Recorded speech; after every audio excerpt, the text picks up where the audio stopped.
channel. I'm back to break down this NL Wildcard Showdown slate on Draftkings and Fanduel. Excited to get into it. Quick reminder that if you do enjoy the content at any point in this video, if you could please take a moment to leave a like on this video, subscribe to the channel, hit the notification bell. That way you don't miss any future content that I upload. That would be greatly appreciated. Thank you to also the support on the AL Wildcard video. Really do appreciate that. And we're going to go ahead and give you another breakdown on this single game showdown slate. So with that being said, if you are interested in some further premium content, I do offer premium packages, link below in the description. You get access to all the same tools that I use in building my own DFS lineups. I also will be providing NFL DFS content throughout the whole season and NBA DFS content. So let's go ahead and start breaking down the slate. As always, let's go to start my sheet by K rate. It's fantasy sports. We get points for strikeouts.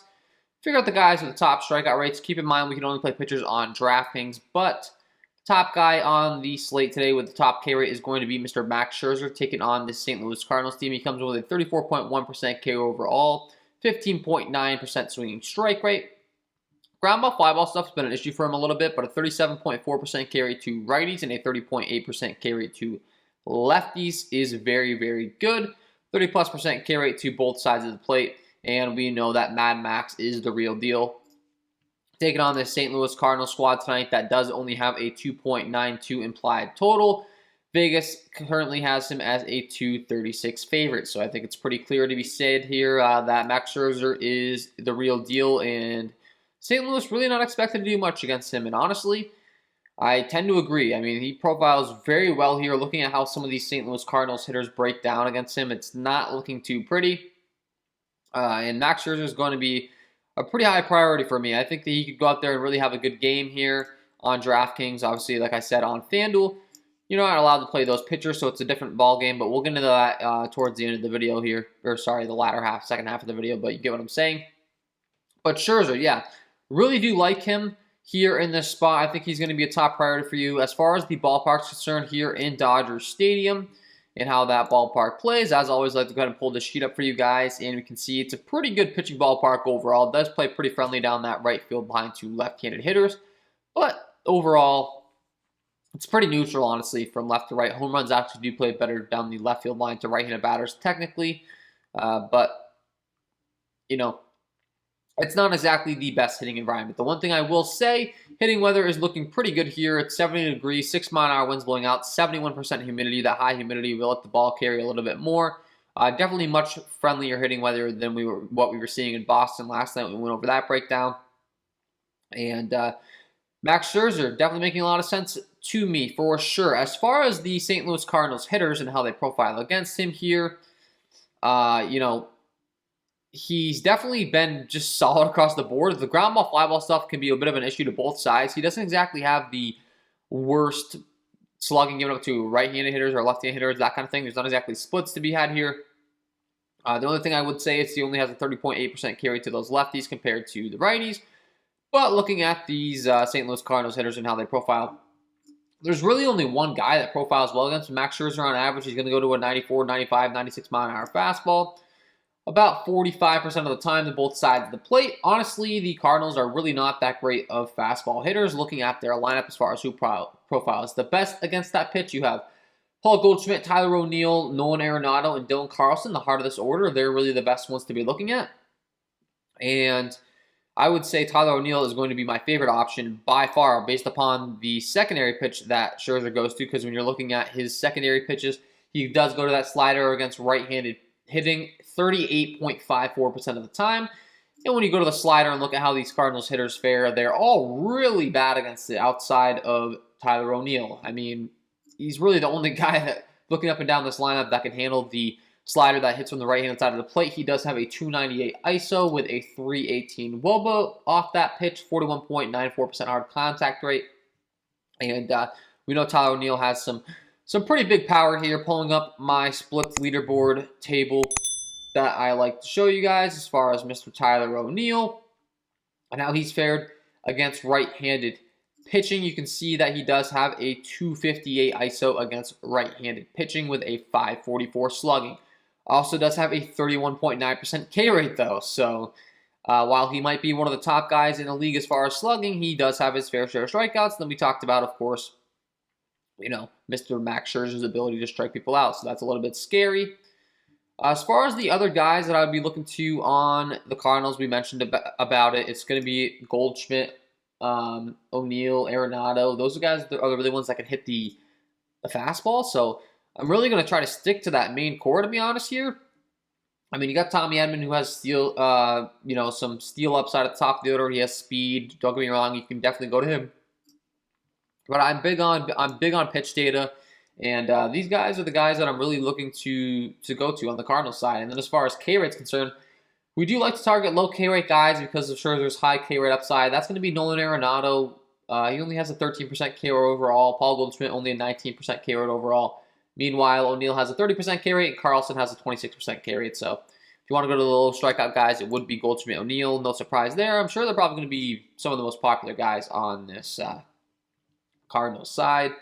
But for good reason. I mean, they're some of the best options. We're looking at Nolan Arenado's stats against right-handed pitching on the season. He does have a 227 ISO against righties, only a 14.5% K rate, as mentioned. And then when you're going to look at any of these other guys that really pop off the page from a Cardinal hitting aspect, it's not exactly like they have two of the elite hitters at the top of the list this year. And then you factor in the Max Scherzer matchup. It's just less than ideal. They have a 2.92 implied total here. Not exactly going to be the top priority for me on the Showdown slate. I'd much rather go to some Dodgers hitters. And speaking of that, let's go ahead and transition over to the Dodgers hitters. Adam Wainwright, breaking down what he's done overall in the season so far. He only has an 8.1% swinging strike rate, a 21% K rate overall. Very good ground ball, fly ball stuff, and very good hard contact stuff. I mean, Adam Wainwright has made a career off throwing a sinker baller in which he gets a lot of ground balls. He limits his hard contact. That's kind of what his main game is. You go to the sinker curveball combination, keep you on the ground, keep you out of the game. Problem is, when you're taking on a Dodgers lineup that has so much talent and you don't really strike anyone out, the ball's going to be put in play early and often. And that can be an issue. He gives up a 332 slugging to righties, a 370 slugging to lefties. And as mentioned, once again, really good ground ball, fly ball stuff is the only issue here.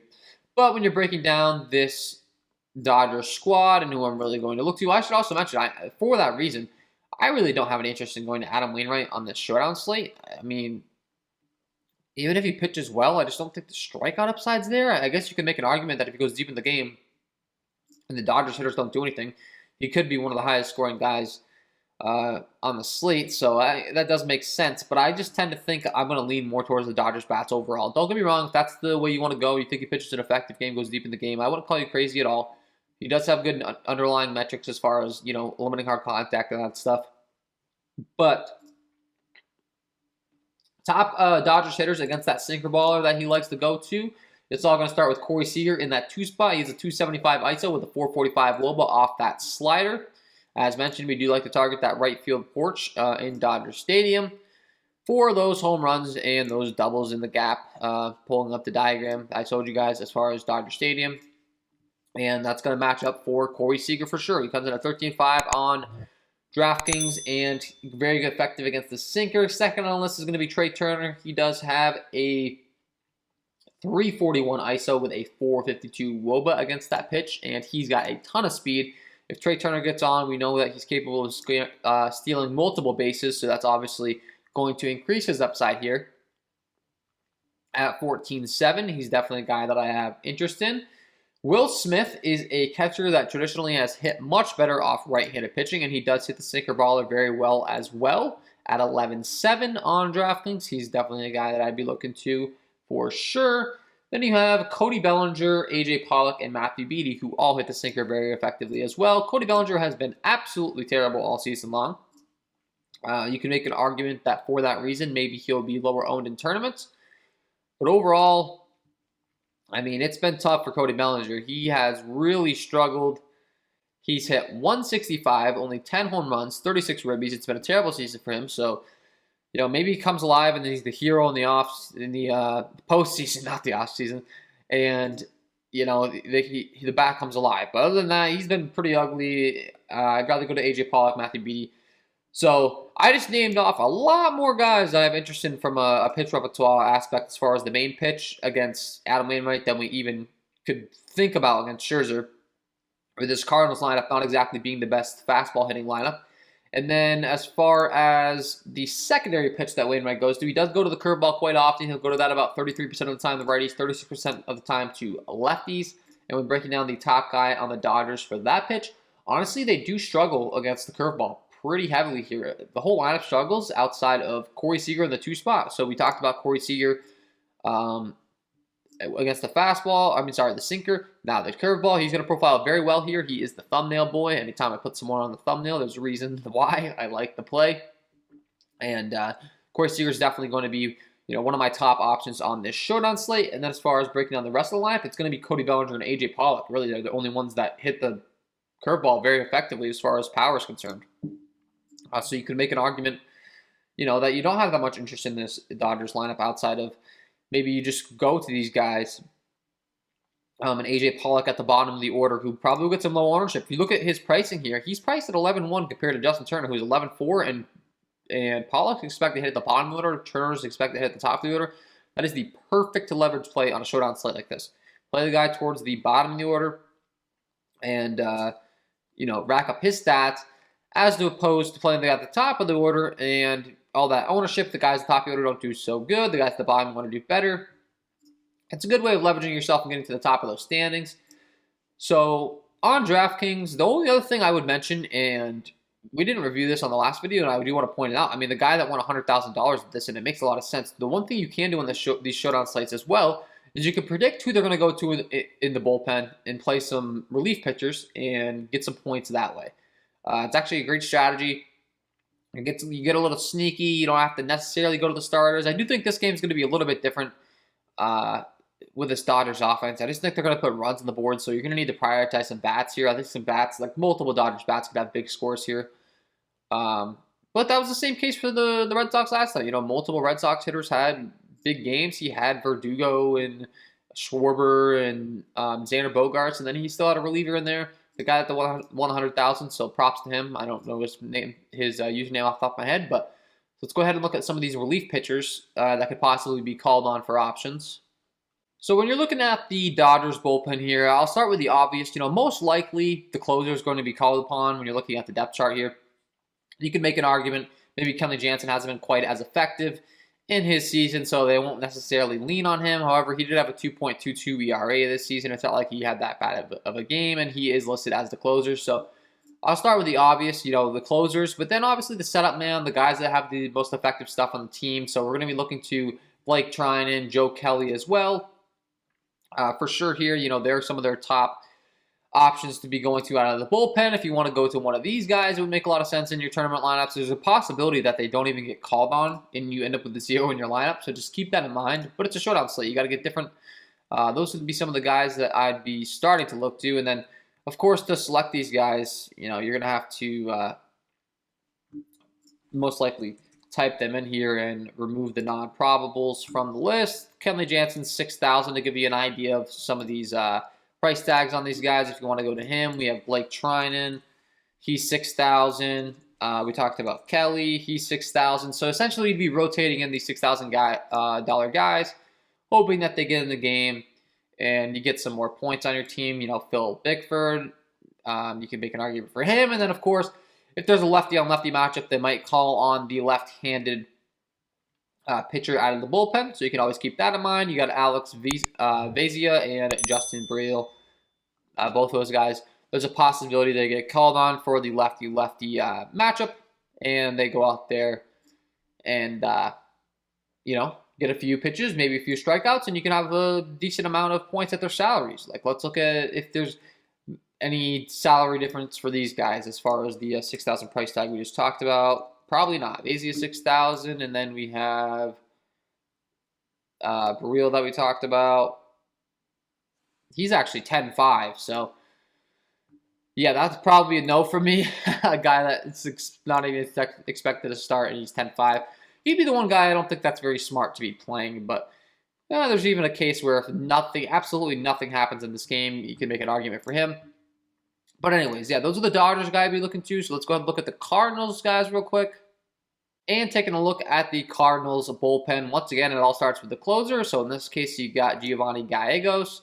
And he's obviously likely to be called on here in a high leverage situation. So you can start with him as far as his price tag over here on DraftKings.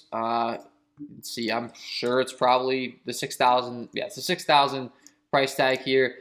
And, you know, the list goes on. Alex Reyes, Luis Garcia, Genesis Cabrera, Andrew Miller, both lefties. We know Andrew Miller has been a long-time top arm in the league as far as from a bullpen aspect, so there's a high chance he gets called on. Didn't have the best 2021, but the lefty on lefty, you could definitely go to him. Genesis Cabrera, lefty on lefty, once again. Another guy that could be called to in a spot here. So just, this is just something, I don't mean to ramble all these guys off, but just keep in mind that this is something that could impact your lineups. It's something that you could be doing over here on DraftKings. So before I let you guys go over to the FanDuel section, we're going to go ahead and just build the lineup real quick. So we like Scherzer a lot. I'm going to go ahead and captain him. I think Scherzer just has a great game here. We really like these Dodgers bats. We talked about Corey Seagers and how he profiles against Wainwright. I like him a lot. We obviously like Trey Turner a lot. Just keep in mind at some point we're going to need some salary relief here, so I'm not even sure if we're going to be able to fit these guys in that we like all. We like Will Smith. We talked about maybe Cody Bellinger being able to come alive. As far from a salary aspect, I mean, Matthew B, if he cracks the lineup at 4,400, that could do a lot for you as far as your lineup's concerned. That only leaves us with 1,900, so we're going to have to downgrade from somebody. In this lineup, I'd say it's probably going to have to be Trey Turner. We definitely like him, but Justin Turner profiles well against the sinker. We could play him. That's still only 4,100 left for our lineups. So that could be an issue. We do have Yadier Molina priced at 4,600 on the Cardinals side, so he could maybe be an interesting salary relief option to open up some more salary for us. As far as anyone else from a salary relief aspect, there's not really much to work with, so I wouldn't mind throwing in Yadi to be able to afford another elite bat in our lineup, and once we do that, that leaves us with 7,100. We're able to fit in a guy maybe like a Dylan Carlson, and, we have majority Dodgers here. Stack up those Dodgers for the most part. Run it back with two Cardinals that have to do something. And then, as I mentioned, maybe if we really don't like the Cardinals, Carlson's 7,000. We could go up to like an A.J. Pollock. That leaves us with 4,300. I'm not even sure actually if we could do that, though, because we don't have anyone else that could really fill in that salary, depending upon the lineups that drop. So I would just roll with that initial lineup we talked about. Throwing Yadier Molina, throwing a Dylan Carlson. If you want to go to like maybe a Chris Taylor, if he cracks the lineup instead for this Dodgers team, I wouldn't hate that. Just waiting on the predicted lineup for that. But I would most likely be putting either a Dodgers bat in my captain spot over here or a Max Scherzer. It's just really hard to get away from it. I do like Tyler O'Neill. I do like Arenado, Tommy Edman. From a contrarian aspect, it does make sense. I'm just saying from a realistic aspect, it's probably going to be a Dodger. If you're playing one lineup in like this $15, $100,000 to first contest, I mean, it makes sense to be really contrarian. Do something different that not everyone else is doing. If you're playing a bunch of lineups, I'm going to have a hard time, prioritizing bats outside of the Dodgers in the majority of those lineups. If you really want to raise your risk tolerance, it makes sense looking at these bullpens overall as far as how they fared in the season as well. That's something I wanted to point out to you guys. St. Louis Cardinals definitely have the worst bullpen of the two. Dodgers have one of the best bullpens in baseball. While the Cardinals don't exactly have a terrible bullpen, the Dodgers definitely do have the advantage on that aspect as well, looking at the xFIP and everything, hard hit percentage, barrel percentage, all that fun stuff. St. Louis is coming in right around here, 19th worst overall or whatever you want to call it, 10th best. Around there as far as their bullpen, and then you got the Dodgers on the other side. That'll give you an idea there.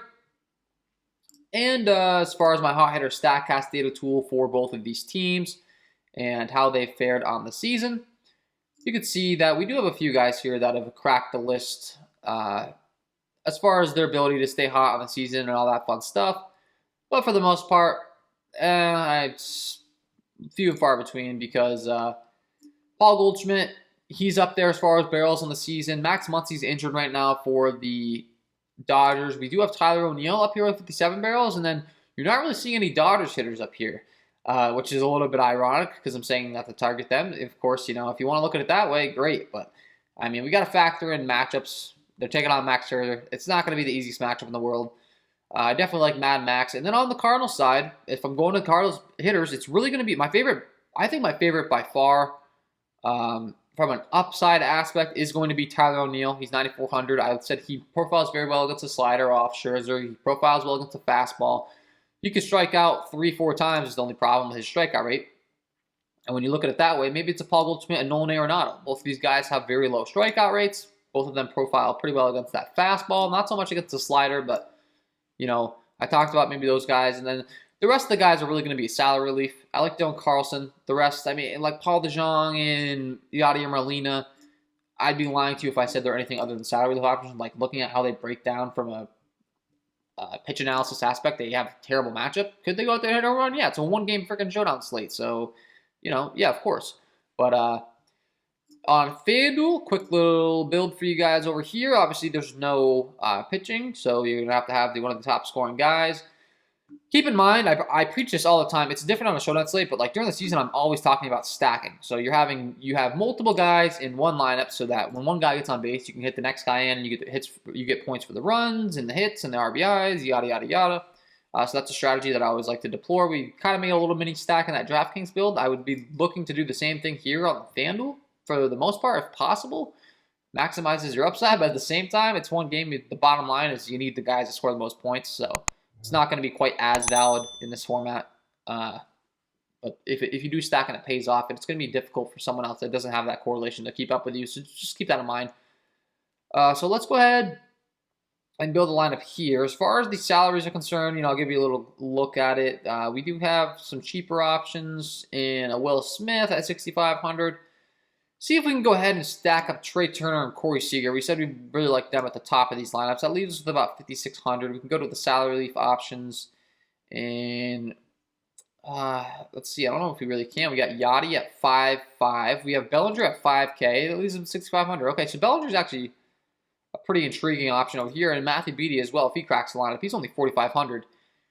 He could really open up a lot for you as well. That's going to leave you like 6,200 per hitter. You could definitely go to a Will Smith at 6,500 who we liked, and that leaves you with 6,000. Maybe go to the top of the lineup in the Cardinals and Tommy Edman, and you have a decent lineup there. So that's my overall thought process here for this NL Wildcard Showdown slate.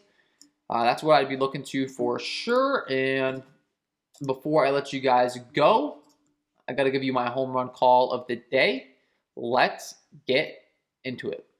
And my home run call of the day today is going to be Corey Seager, doubling up on the thumbnail boy in the home run call. Once again, we did it in the AL wildcard game. We're going to do it again in the NL wildcard game. Like I said, you're going to need the top scoring guys on these slates. And I really do like Corey Seager here. He profiles very well. Got a great lineup spot in that 2 spot for this Dodgers team with a 4.58 implied total. And if there's one guy that I like from a profile aspect, it's going to be him. Adam Wainwright, very reliant on the sinker curveball combination, and Corey Seager crushes both of those pitches. Against the sinker, he has a 275 ISO with a 445 WOBA, 37.7% hard contact rate. And against the curveball, you don't have to worry either because he matches that as well with a 275 ISO, 332 WOBA, 39.66% hard contact rate. We had mentioned that Dodger Stadium does play a little friendlier to those lefties down that right field line. Love this spot for Corey Seager. Get him in your lineups because he is my home run call of the day. There you have it, guys. Corey Seager. Get him in your lineups. And that is all from me in this one. If you did enjoy the content, if you could please take a moment to leave a like on this video, subscribe to the channel, hit the notification bell. That would be greatly appreciated. Wish you guys all the best of luck in this NL Wildcard Showdown slate. And we will see you in the next one.